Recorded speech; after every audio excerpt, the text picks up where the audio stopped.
Bismillahirrahmanirrahim. Assalamualaikum warahmatullahi wabarakatuh. Innal hamdalillah nahmaduhu wa nasta'inuhu wa nastaghfiruh wa na'udzu billahi min shururi anfusina wa min sayyiati a'malina.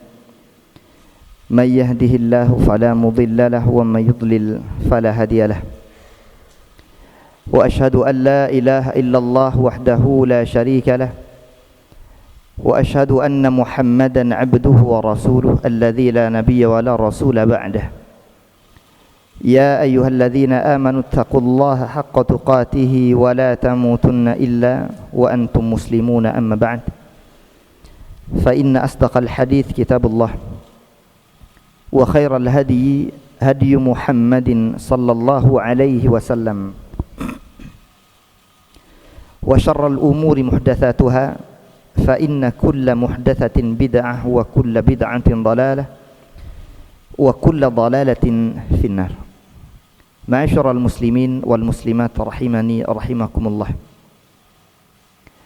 Satu nikmat yang sangat besar yang kita bisa rasakan hari ini adalah nikmat kita masih merengkuh keimanan, kita masih bisa melaksanakan aktivitas ibadah kita sehari-hari, di mana tidak setiap manusia bisa dengan nyaman dan nikmat beribadah kepada Allah Subhanahu wa taala. Kita lihat bagaimana sebagian orang-orang yang menyatakan dirinya beriman, mengucapkan dirinya Islam, tapi tidak melaksanakan aktivitas ibadah salat. Berbeda halnya dengan kita hari ini. Kita bisa menunaikan ibadah salat maghrib, tentu kita sangat bersyukur sekali kepada Allah Subhanahu wa taala. Tapi meskipun demikian, bukan berarti amal ibadah yang kita lakukan ini sudah bisa dipastikan diterima oleh Allah Subhanahu wa taala. Karenanya habis beribadah, kita mohon ampun kepada Allah. Setelah mengucapkan salam, assalamualaikum warahmatullah, assalamualaikum warahmatullah, yang kita ucap bukan alhamdulillah, yang kita ucapkan adalah astaghfirullah, astaghfirullah, astaghfirullah. Kita merasa jangan-jangan ada amal ibadah yang selama ini kita lakukan termasuk sholat kurang maksimal. Jangan-jangan ada yang lepas, ada yang luput, sehingga tidak sempurna. Seharusnya pahala itu utuh kita dapatkan, tapi tidak. Karena kita mohon banyak-banyak ampun kepada Allah Subhanahu wa taala. Tetapi tuntunan tetaplah tuntunan, bukan sekehendak hati kita. Saya mau baca istighfar 100 kali deh Ustaz setelah sholat. Enggak. Tuntunannya berapa kali? 3 kali. Astaghfirullah, astaghfirullah, astaghfirullah. Begitulah seorang muslim.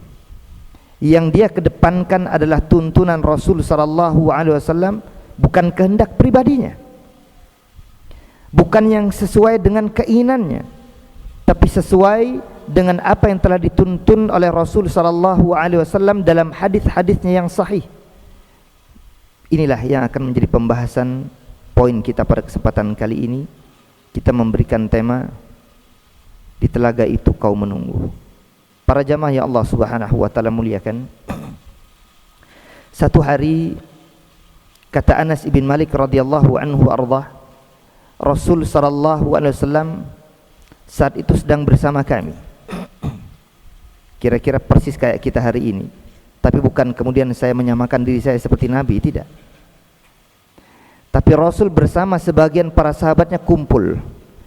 Tapi kalau kumpulnya Rasul dan para sahabat itu semua isinya daging, enggak ada tulangnya.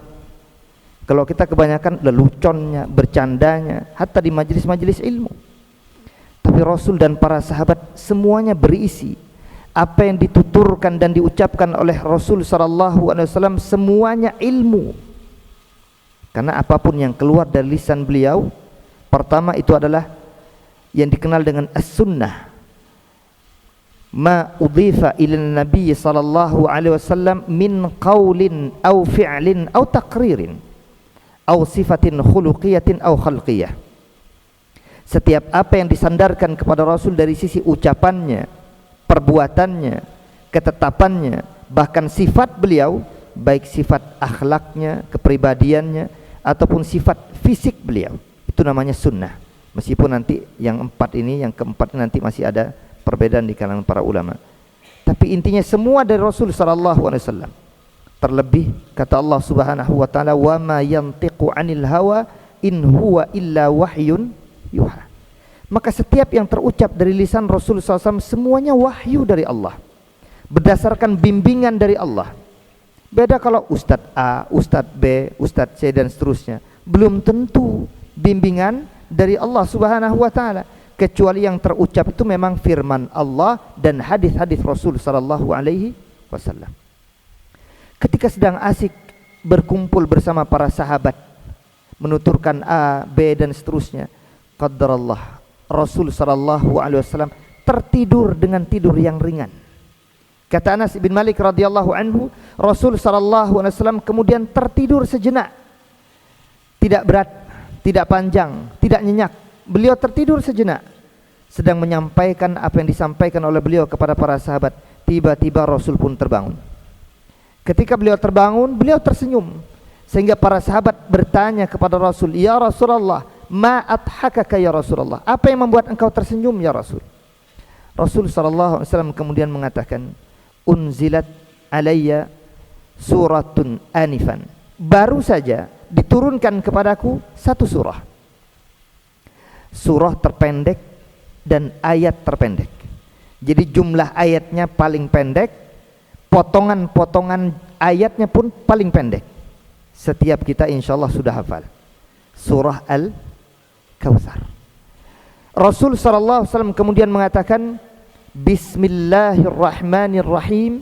Inna a'tainakal kautsar. Fasalli li rabbika wanhar. Inna syani'aka huwal abtar." Surah ini Allah Subhanahu wa taala turunkan kepada Rasul sallallahu alaihi wasallam. Rasul pun kemudian tersenyum. Apa alasannya?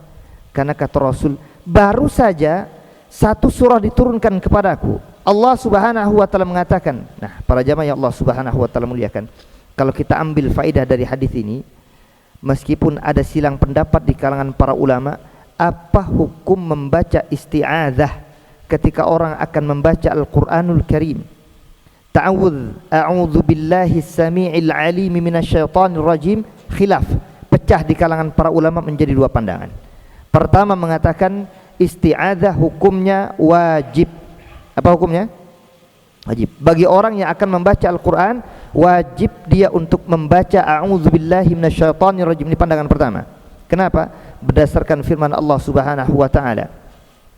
Kalau kita akan membaca Al-Qur'an dalam surah An-Nahl ayat 98 itu, maka kita diperintahkan fasta'idz billahi minasyaitonir rajim. Idza qara'tal Qur'an fasta'idz billahi minasyaitonir rajim. Kalau kau mau baca Al-Qur'an, kata Allah, maka ucapkan a'udzu billahi minasyaitonir rajim. Sehingga pandangan pertama mengatakan hukumnya apa? Wajib. Pandangan yang kedua enggak wajib, dan ini yang dipilih oleh jumhurul ulama. Mayoritas para ulama menetapkan hukum membaca isti'adzah bagi orang yang akan membaca Al-Qur'an tidak wajib. Kenapa?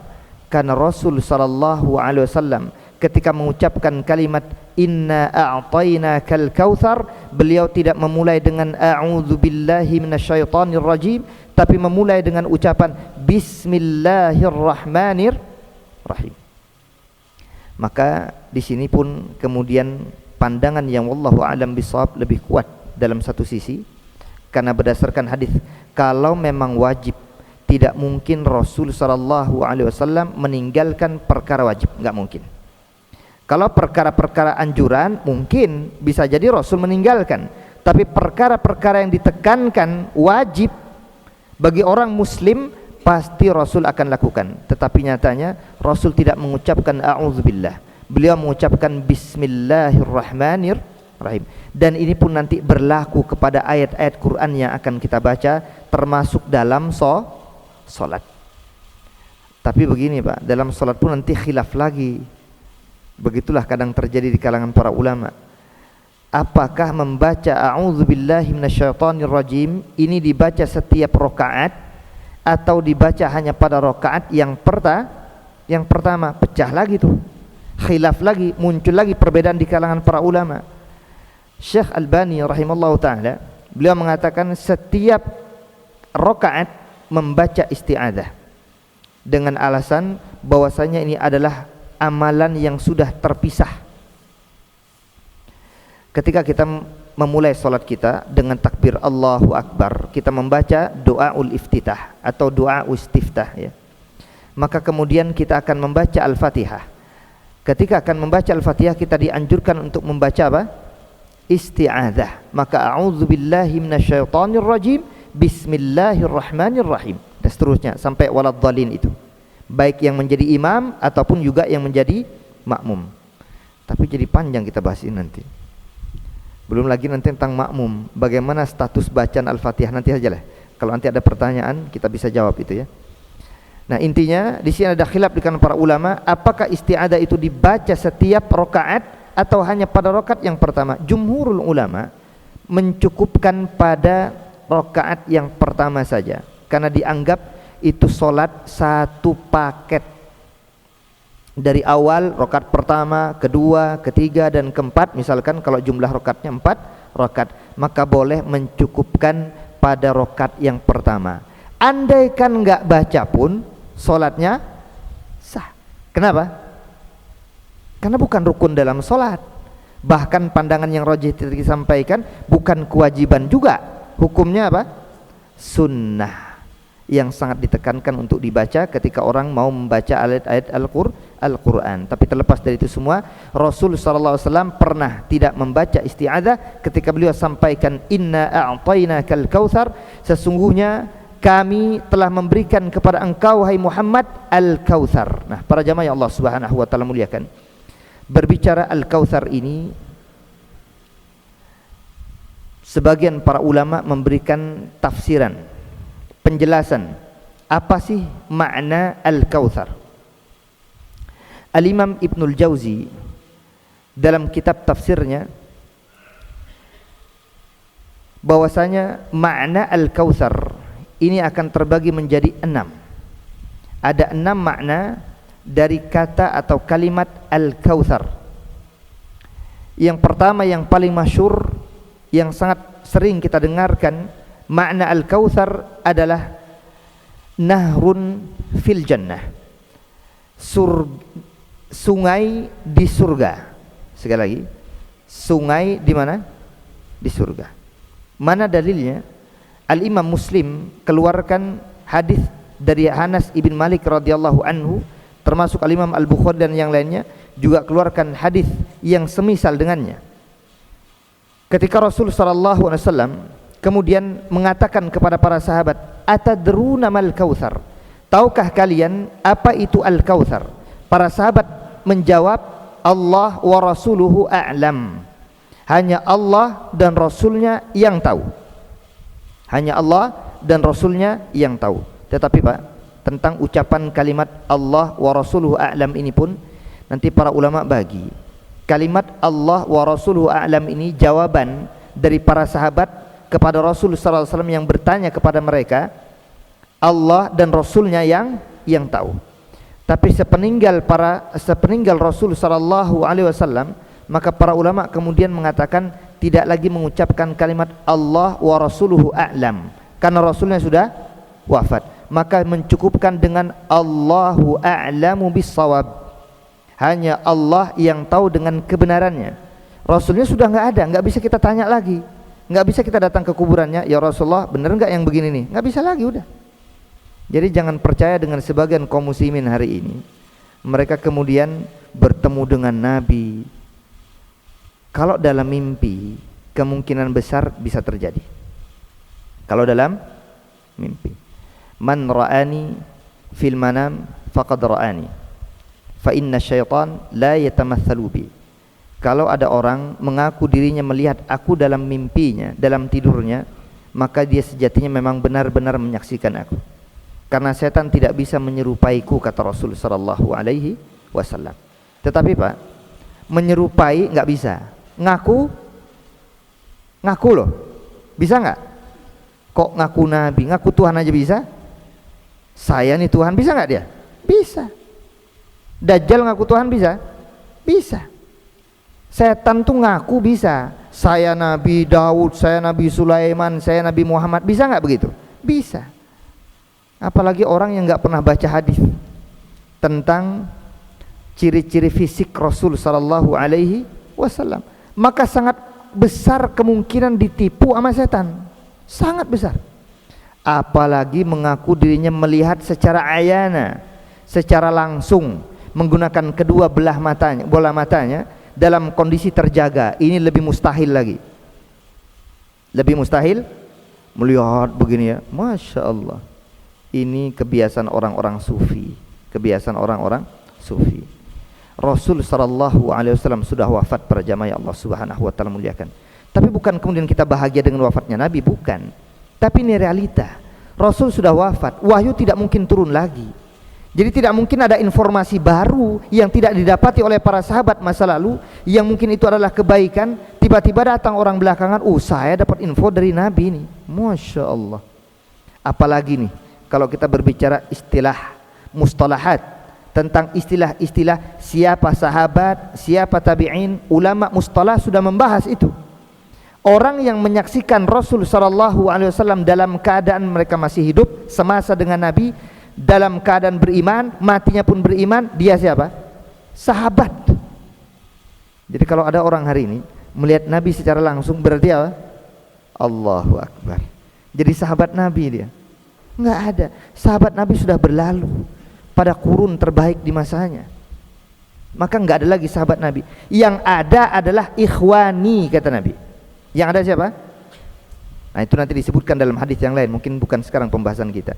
Karena Rasul juga merindukan saudara-saudaranya dari kalangan kaum muslimin.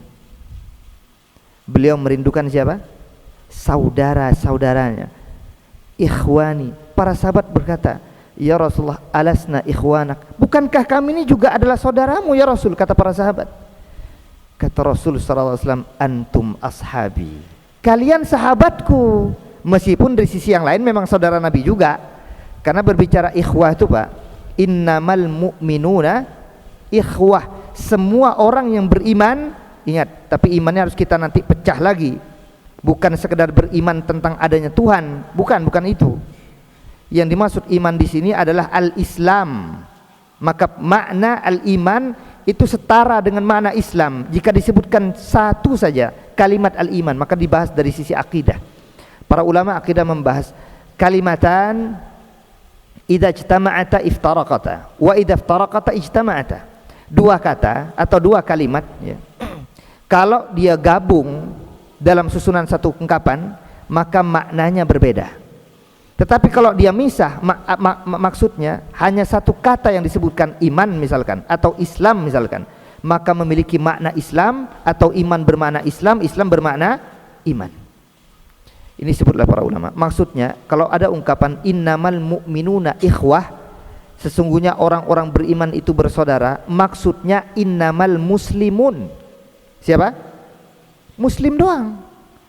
Termasuk kalau ada ungkapan idza laqiya ahadun akhahu falyusallim alaih. Kalau seseorang di antara kalian bertemu saudaranya, maksud dan makna kalimat saudara siapa di sini? Bukan kakak dia, adik dia, bukan saudara itu yang dimaksud. Maksudnya adalah saudara dari sisi Islam dan iman. Ini dipahami baik-baik. Jadi tidak semua orang ngaku dirinya saya juga beriman kok dengan adanya Tuhan. Oh banyak kalau begitu. Orang Nasoro, orang Yahudi, orang Majusi, mereka ngaku punya Tuhan, mengaku beriman juga. Tapi bukan ini yang maksud hadis ini. Maka Rasul mengatakan antum ashabi, kalian sahabatku. Adapun innama ikhwani, saudara-saudaraku adalah alladzina lam ya'tu ba'd, orang-orang yang belum bertemu denganku, yang tidak hadir di masaku, yang tidak bertemu dengan Rasul SAW, tetapi mereka beriman kepadaku. Walakin amanu bi, mereka tetap beriman kepadaku meskipun tidak melihatku secara langsung. Siapa berarti? Kita ini. Mudah-mudahan kita adalah saudara-saudaranya Rasul sallallahu alaihi wasallam. Kita kembali. Jadi para jamaah Allah Subhanahu wa taala muliakan, Al-Imam Ibnul Jauzi menjelaskan bahwasanya makna yang pertama dari kata atau kalimat Al-Kautsar adalah nahrun, yaitu sungai di surga Allah Subhanahu wa taala, sebagaimana ini dijelaskan juga oleh Al-Imam Ibnu Hajar Al-Asqalani dalam kitabnya Fathul Bari ketika menjelaskan hadis ini sesuai dengan sabda Rasul sallallahu alaihi wasallam, fa innahu nahrun wa adanihi rabbi azza wa jal. Sesungguhnya Kautsar itu adalah sungai yang Allah Subhanahu wa taala janjikan untukku di surga. Nah, jadi di sini Kautsar makna pertamanya apa? Sungai di surga yang Allah khususkan untuk Rasul sallallahu alaihi wasallam. Makna yang pertama. Makna yang kedua, Al-Kautsar adalah haud. Apa namanya? Haud. Apa itu haud? Telaga. Tempat berkumpulnya air. Di mana letaknya? Al-Imam An-Nawawi dalam kitabnya Al-Minhaj Syarah Sahih Muslim menjelaskan Al-Kautsar yang haud ini, telaga ini makanya kita berikan judul telaga tadi. Telaga ini letaknya nanti di padang mahsyar. Tapi enggak usah kebayang, Pak. Yang satu Kautsar di surga, yang satu lagi di mahsyar. Seperti apa bentuknya, gimana? Itu semuanya kaifiatnya majhulah. Tidak diketahui. Hanya Allah yang tahu untuk perkara-perkara gaib. Bagi seorang yang bertakwa kepada Allah, cukup meyakini kebenaran informasi yang datang dari Allah dan Rasulnya, bahwasanya telaga itu ada, sungai itu ada, letak sungainya di surga, letak telaganya nanti di padang mahsyar. Kenapa kok ada telaga di padang mahsyar? Inilah yang akan jadi pembahasan kita. Cuma nampaknya cepat sekali waktu berlalu. Kita percepat pembahasan kita. Jadi telaga ini para jamaah Allah Subhanahu wa taala muliakan, yang kata Rasul sallallahu alaihi wasallam, haudun, Kautsar itu juga adalah telaga. Taridu alaihi ummati, yang nanti akan didatangin, disamperin bahasa kita, akan didatangi oleh umatku.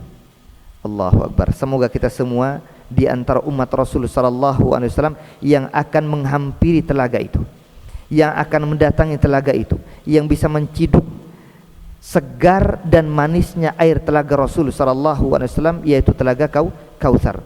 Sehingga Rasul sallallahu alaihi wasallam mengatakan, walladzi nafsi biyadihi, demi zat yang jiwaku berada di dalam tangannya, bahwasanya telaga tersebut la'aniyatuhu aktsar, cawan-cawannya, cangkir-cangkirnya lebih banyak, min adani nujumi sama, lebih banyak daripada bintang-bintang di atas langit.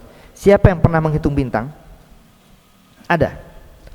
Mau sehebat apapun astronomnya, bintangnya sekian-sekian, enggak pernah kehitung, Mbak. Hanya Allah yang tahu berapa jumlah bintang. Kita sekarang ini, para ilmuwan, para astronom itu baru mikirin tentang galaksi. Galaksi Bima Sakti, galaksi ini, galaksi itu dan seterusnya. Baru ditemukan sekian, masih muncul sekian. Itu galaksinya, kumpulan bintang-bintang. Bintangnya sendiri, wallahu a'lam bishawab. Saking besarnya makhluk Allah yang namanya langit. Makanya dalam riwayat Imam Ahmad, Rasul memberikan satu gambaran, analogi, qiyas. Makanya dibenarkan qiyas itu dalam agama selama qiyasnya sahih. Dan Rasul memberikan gambaran. Kata Rasul, langit pertama jika dibandingkan dengan dunia yang kita tinggali hari ini, kita nggak tahu berapa lebar, luas. Itu kan perkiraan para ahlinya, para ilmuwan, para geologi, orang-orang yang paham tentang ilmu bumi. Berapa luas, berapa bentangnya bumi, kalau bulatannya seperti apa dan seterusnya, itu mereka coba ukur. Tapi kata Rasul sallallahu alaihi wasallam, jika dibandingkan dengan langit pertama, ibarat gelang ataupun cincin yang dilemparkan di tengah padang pasir. Antum kalau pernah di tengah padang pasir, Allahu Akbar, ke barat enggak ada siapa-siapa, ke timur juga demikian, atau mungkin orang yang pernah berada di tengah lautan. Coba dah lihat antum, ke timur, Masya Allah, lurus begitu ya. Yang terlihat cuma hanyalah langit yang biru. Ke barat juga demikian. Sementara dunia jika dibandingkan dengan langit pertama, ibarat cincin ataupun gelang yang dilemparkan di tengah padang pasir. kelewat, nggak kelihatan, sedikit pun nggak kelihatan. Dari jarak 100 meter hilang tuh gelang. Kalau antum lihat, antum lempar tengah padang pasir, antum lihat dari jarak 100 meter nggak kelihatan. Padang pasir tetap menghampar semakian luasnya. Allahu Akbar. Betapa kecilnya dunia jika dibanding dengan langit pertama. Begitu pula dengan langit kedua. Langit kedua kata Rasul jika dibanding bukan dengan dunia, dibanding dengan langit pertama sama seperti gelang ataupun cincin yang dilemparkan di tengah padang pasir. Kita nggak kebayang, Pak. Sehingga kita katakan seperti apa jumlahnya cangkir-cangkir dan cawan-cawannya di telaga Rasul sallallahu alaihi wasallam, seperti banyaknya hitungan bintang-bintang di atas langit. Hanya Allah Subhanahu wa taala yang tahu. Yang nanti Allahu Akbar. Man syariba minhu lam yadhma abada. Orang yang meminum dari air telaga Rasul sallallahu alaihi wasallam, telaga Kautsar, tidak akan pernah merasakan haus selamanya. Subhanallah. Semoga kita semua yang hadir hari ini bisa masuk ke dalam surga Allah Subhanahu wa taala, tapi sebelum itu bisa meminum dan mencicipi nikmat segar dan manisnya telaga Rasul sallallahu alaihi wasallam. Ini penafsiran yang kedua. Kemudian penafsiran yang ketiga yang disebutkan oleh para ulama kita adalah al-khair al-kathir. Dan ini yang diambil pandangannya oleh sahabat Rasul sallallahu alaihi wasallam Abdullah ibnu Abbas radhiyallahu anhuma. Kata Abdullah bin Abbas radhiyallahu anhu, penafsiran dari makna al-kautsar, karena al-kautsar itu juga pengambilan dari kata katsura yaktsur yang artinya banyak. Apa yang banyak di sini? Al-khair al-katsir, kebaikan yang sangat banyak. Alladzi a'tallahu subhanahu wa ta'ala nabiyana Muhammadin sallallahu alaihi wasallam. Kebaikan yang sangat banyak yang telah Allah berikan kepada Rasul sallallahu alaihi wasallam. Rasul itu sudah diberikan banyak sekali nikmat oleh Allah Subhanahu wa taala. Sehingga wajar kan ketika Rasul turun kepadanya ayat tadi, beliau tersenyum, bahagia, bangun dari tidur yang sejenak, yang ringan tadi, enggak nyenyak tidurnya, beliau kemudian tersenyum, wajar. Karena apa? Diberikan nikmat yang sangat banyak oleh Allah Subhanahu wa taala. Enggak usah khawatir. Lebih-lebih di ujung manusiawi sekali ketika ada seorang manusia termasuk Nabi kita tercinta Muhammad sallallahu alaihi wasallam ketika mungkin dikecilkan, dikerdilkan, dihinakan, kalau bahasa kita hari ini dibully lah, kira-kira begitu. Orang-orang kafir Quraisy membuli Rasul sallallahu alaihi wasallam. Kau keturunanmu terputus hai Muhammad. Keturunanmu kita tidak sedang memperbincangkan yang ramai hari ini ya. Ini sudah tuduhan dari masa lalu, tuduhan dari orang-orang kafir Quraisy. Tapi kita nggak sedang berbicara tentang nasab Rasul ya. Nanti ramai lagi. Karena sekarang terjadi perdebatan, terlebih di Indonesia, lagi ramai tentang permasalahan ilmu nasab. Tapi kita ingin sampaikan, Rasul sallallahu alaihi wasallam oleh orang-orang kafir Quraisy masa itu dituduh, kau terputus nasabmu. Kenapa? Orang-orang Arab itu mereka lebih cenderung mengatakan keturunan nasab itu diambil dari kalangan laki-laki. Tapi qaddarallahu wa ma syaa fa'al. Keturunan Rasul sallallahu alaihi wasallam dari kalangan laki-laki semuanya meninggal. Semuanya meninggal. Hanya anak beliau yang bernama Ibunda Fatimah radhiyallahu anha yang hidup, yang kemudian meninggal setelah Rasul sallallahu alaihi wasallam. Karena semua meninggal sebelum Rasul sallallahu alaihi wasallam meninggal. Apalagi 3 anak Rasul itu yang laki-laki. Ada Al-Qasim, itu diantara anak Rasul yang pertama. Kemudian ada Abdullah. Kemudian ada Ibrahim. 3-tiganya wafat di masa kecil. Tuduhan muncul, lihat, bulian dari orang-orang kafir. Kau terputus nasabmu. Allah Subhanahu wa taala mengatakan inna syani'aka huwal abtar. Orang-orang yang mencelamu, menghardikmu, yang kemudian mengkerdilkan engkau, menghina engkau, dan kemudian sampai mengatakan kau tidak punya nasab sampai seterusnya, maka kata Allah Subhanahu wa taala merekalah yang terputus. Contoh Abu Jahal terputus apa enggak? Terputus. Kenapa? Beliau punya anak. Siapa namanya? Ikrimah bin Abi Jahlin radhiyallahu anhu, tapi ya, yang radhiyallahu anhu-nya yang Ikrimahnya. Abu Jahalnya enggak, jangan kita katakan Abu Jahal kemudian radhiyallahu anhu, naudzubillah. Maka Ikrimahnya radhiyallahu anhu, anak terputus dia. Kenapa? Ketika yang satu beriman, yang satu kufur, terputus. Meskipun secara nasab, secara apa? Nasab duniawi, bapak biologisnya betul, tidak salah. Tapi kelak di hari akhir terputus dia. Sebagaimana Nabi Nuh alaihissalam dengan Kanaan juga apa? Terputus. Innahu laisa min ahlik, kata Allah. Padahal keturunannya Nabi Nuh alaihissalam. Innahu min ahli, kata Nabi Nuh. Ya Allah, itu kan adalah anakku, keturunanku ya Allah. Gimana nih? Tapi Allah mengatakan innahu amalun ghairu salih. Enggak benar tuh wahai Nabi Nuh. Dia melakukan amalan-amalan yang enggak baik. Dia tidak beriman kepada Allah dan kepada engkau sebagai utusanku. Sehingga kata Allah, enggak, dia bukan anakmu. Padahal benar-benar anak itu.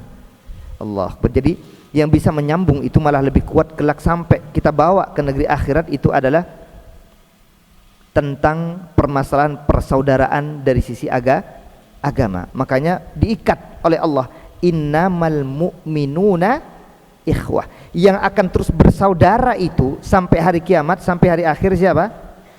Hanya orang-orang yang beriman. Yang enggak beriman putus secara otomatis, enggak bisa bantuin lagi tuh kelak di hari akhir. Nah, kita kembali kepada tafsiran tadi. Makna yang ketiga adalah al-khair al-katsir, kebaikan yang sangat banyak yang telah Allah Subhanahu wa taala berikan kepada Rasul sallallahu alaihi wasallam. Kemudian tafsiran yang keempat yaitu al-ilm wal Quran. Ini dikatakan oleh Al-Hasan, Allah memberikan kepada Rasul sallallahu alaihi wasallam ilmu yang sangat banyak. Ya tentu tidak. Bagaimana tidak? Rasul senantiasa mendapatkan wahyu dari Allah Subhanahu wa taala, baik secara langsung ataupun tidak secara langsung, yaitu melalui perantara malaikat Jibril alaihissalam berupa Al-Quranul Karim. Dan induk sumber segala macam ilmu pengetahuan adalah Al-Quranul Karim. Mau dari sisi manapun senantiasa ada, meskipun bukan berarti dia adalah kitab ilmiah ataupun bukan bermakna kitab ilmiah, tetapi kitab yang mengandung segala macam ilmu, lebih-lebih tentang permasalahan ilmu agama, karena memang itu diantara inti dasar diciptakannya manusia. Maka buku panduannya adalah Al-Quranul Karim. Maka di sini yang keempat kata para ulama, Rasul diberikan ilmu oleh Allah dan diberikan Al-Quranul Karim. Yang kelima maknanya adalah an-nubuwah, yaitu kenabian. Hai Muhammad, kami telah menjadikan engkau seorang nabi. Dijadikan sebagai seorang nabi, karena tidak semua manusia menjadi seorang nabi, enggak. Itu anugerah dari Allah dan pilihan dari Allah Subhanahu wa taala. Dan ini dikatakan oleh Ikrimah bin Abi Jahlin radhiyallahu anhu, yang lebih condong pada pandangan bahwasanya Rasul itu diberikan kenabian oleh Allah Subhanahu wa taala. Dan yang terakhir yang disebutkan oleh para ulama kita adalah kathratu atba'ihi, banyaknya pengikut. Jadi Rasul akan diberikan banyak pengikut, umatnya banyak. Bahkan Rasul kemudian mengatakan, tazawwajul wadudal walud, nikahilah oleh kalian wanita-wanita yang pengasih, yang penyayang, yang lemah lembut, dan nikahilah wanita-wanita yang subur. Fa inni mukatsirun bikumul umama yaumal qiyamah, karena aku tuh sangat bangga dan sangat senang sekali ketika umatku itu nanti banyak.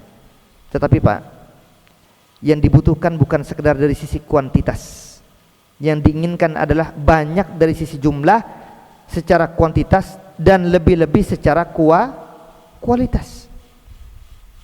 Kalau sekedar kuantitas dari segi jumlah saja banyak, maka seakan-akan tidak bisa memberikan apapun manfaat. Makanya dari masa ke masa, lihat di masa para sahabat, peperangan demi peperangan bisa dimenangkan oleh para sahabat terhadap orang-orang kafirin. Kenapa? Dari sisi jumlah yang banyak apa sedikit? Bukan banyak. Senantiasa pasukan kaum muslimin lebih sedikit daripada pasukan orang-orang kafir. Tetapi karena mereka benar-benar beriman, bertakwa kepada Allah Subhanahu wa taala. Ini dikenal dengan istilah bagaimana kita dekat dengan Allah sebagaimana para sahabat masa lalu. Secara kualitas keislamannya baik, benar, sesuai dengan petunjuk Rasul. Coba kalau enggak ikuti petunjuk, apa yang terjadi? Kalah kan pada perang Uhud. Karena apa? Melanggar. Sekarang coba kita lihat, banyak enggak pelanggaran kaum muslimin hari ini? Allahu Akbar. Enggak kehitung. Jadi enggak sekedar banyak yang jumlah yang diinginkan, tapi yang diinginkan adalah kathratu atba'ihi secara kamiyah dan kaifiyah, secara kuantitas dan secara kualitas, agar nanti bisa masuk surga banyak ya dari kalangan umat Rasul sallallahu alaihi wasallam. Nah, bagaimana kita lihat hari ini terjemah Departemen Agama? Kalau antum buka nanti inna a'tainakal kautsar, Departemen Agama lebih memilih pandangan Abdullah ibnu Abbas radhiyallahu anhuma, yaitu memberikan tafsiran, hai Muhammad, kami telah memberikan kepada engkau kebaikan-kebaikan yang sangat banyak. Ini tafsiran siapa tadi? Abdullah ibnu Abbas radhiyallahu anhuma. Makna al-kautsar adalah kebaikan yang sangat banyak. Apa alasannya? Karena semua itu masuk dalam kebaikan yang sangat banyak. Rasul diberikan sungai di surga, kebaikan apa enggak? Diberikan telaga di Kautsar, telaga di padang mahsyar nanti, kebaikan apa enggak? Kebaikan. Al-Quran, kebaikan. Ilmu, kebaikan. Umat yang banyak, kebaikan. Semuanya adalah kebaikan yang banyak. Sehingga Rasul kemudian tersenyum dalam kondisi semacam ini karena Allah Subhanahu wa taala memberikan kebaikan yang sangat banyak. Tetapi para jamaah Allah Subhanahu wa taala muliakan, ketika beliau menyampaikan nanti umatku akan datang ke telaga tersebut, sayangnya, ini sayangnya, ada sebagian orang yang akan dihalau, tidak boleh meminum dari air telaga tersebut. Rasul sudah tungguin di sana. Ana faratukum alal haud, aku akan datang lebih dahulu ke telaga tersebut di padang mahsyar. Makanya judul kita tadi apa? Di telaga itu kau menunggu. Rasul sallallahu alaihi wasallam menunggu di padang mahsyar, di telaga Kautsar, karena Rasul mengatakan, aku yang pertama kali datang ke telaga itu. Ditunggu satu persatu. Berdatangan orang demi satu ya. Berdatangan.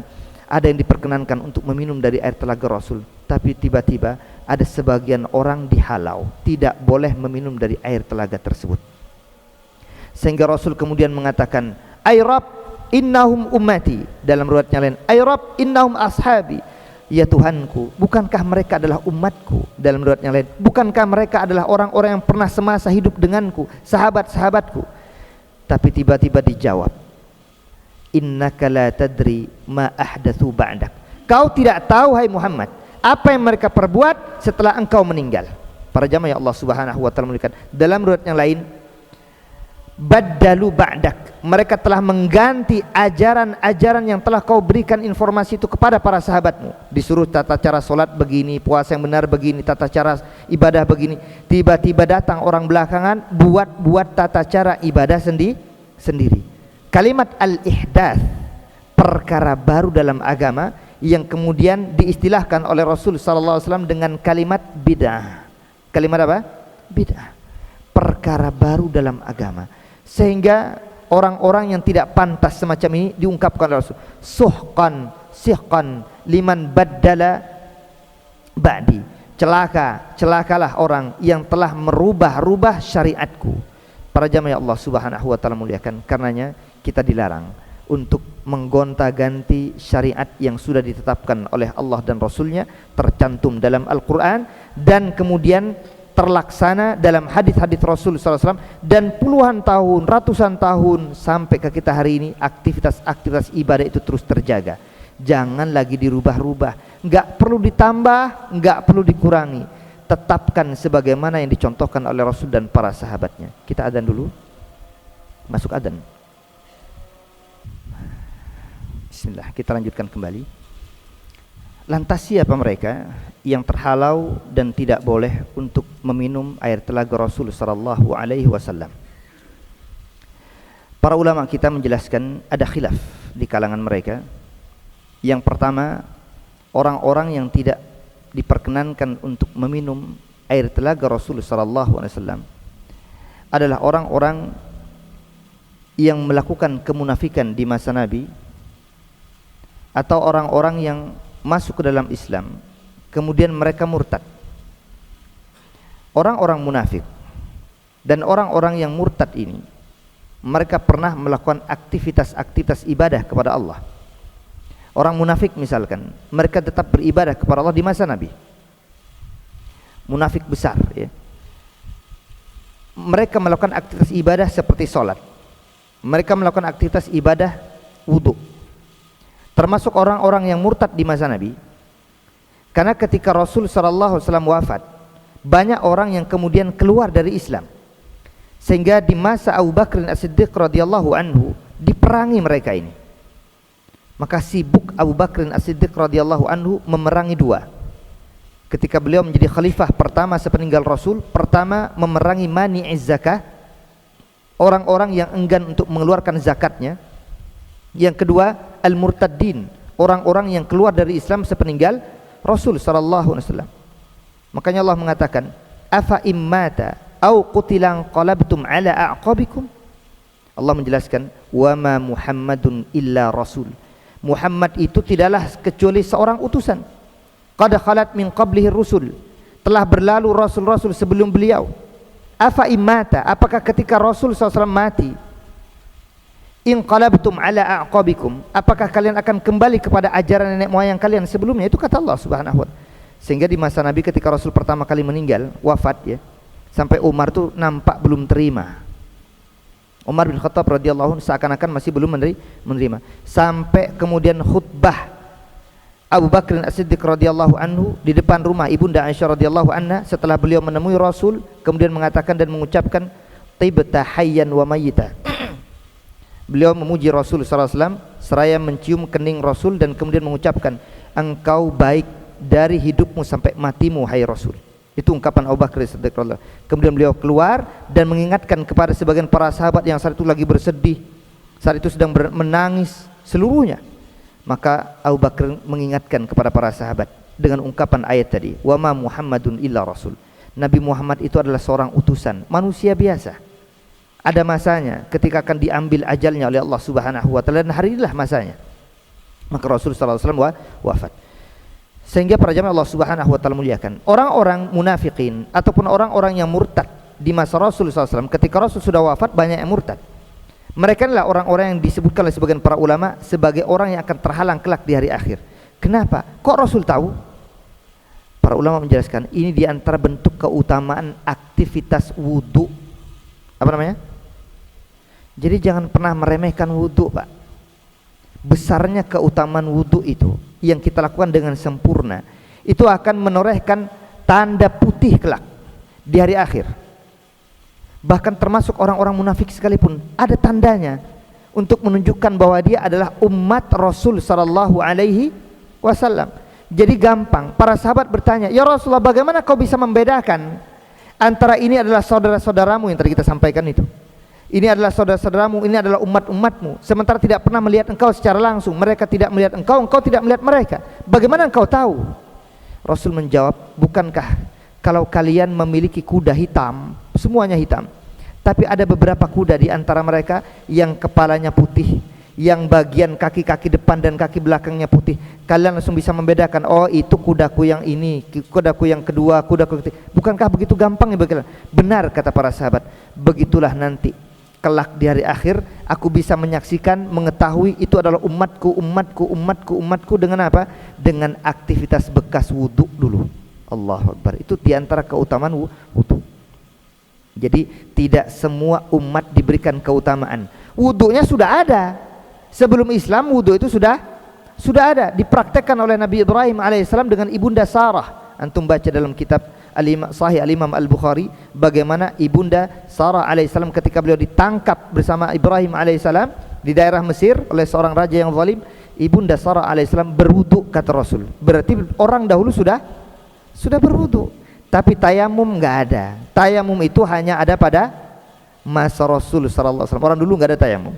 Yang ada hanya wudu. Makanya Rasul mengatakan, "U'titu khamsan ma lam yu'tahunna ahadun qabli." Aku diberikan 5 keutamaan yang tidak pernah diberikan oleh Allah Subhanahu wa taala kepada umat sebelumku.